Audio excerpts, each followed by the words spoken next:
Për pak minuta pritet të fillojë në Këshillin e Lartë të Prokurorisë mbledhja e 11 anëtarëve të KLP-s, ku do të dëgjojnë 4 kandidatë të cilët kanë shprehur dëshirën për të marrë drejtimin e prokurorisë së posaçme, pasi me datën 18 dhjetor mbaron mandati 3 vjeçar i drejtuesit aktual Altin Dumani. I vetmi kandidat që është paraqitur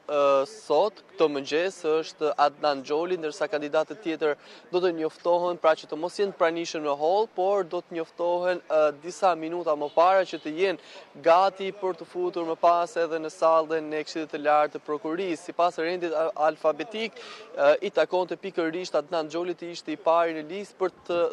shpalosur për 45 minuta platformën e tij dhe më pas do të jetë radha anëtarëve të KLP-s për t'i bërë pyetje dhe zoti Xholi do të ketë përgjigje për secilin prej tyre. Dhe në përfundim të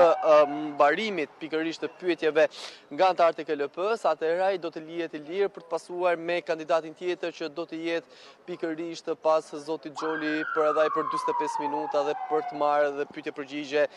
nga anëtarët e Këshillit të Lartë të Prokurorisë. Deri më tani kanë ardhur pikërisht përfaqësues nga ambasadat, nga e ngarkuara me punë për Shtetet Bashkuara të Amerikës, përfaqësues të Bashkimit Evropian, Silvio Gonzato, por e përfaqësues të ambasadave të tjera, të cilët kanë shprehur një interes më të gjerë për të ndjekur nga afër garën e Këshillit të Lartë të Prokurorisë. Ndërkohë që një ditë më parë, konkretisht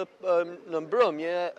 dje në mbrëmje, ka postuar dhe ambasada amerikane edhe një status ku shpreh se reforma ndërtësisht e rëndësishme dhe kanë falendëruar zotin Altin Dumani për bashkëpunimin që kanë pasur me njëri tjetrin, ndërkohë që e presin me padurim edhe bashkëpunimin me kreun e ri të prokurorisë së posaçme. Katër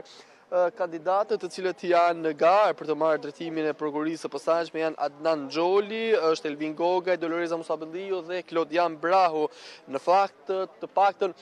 dy prej tyre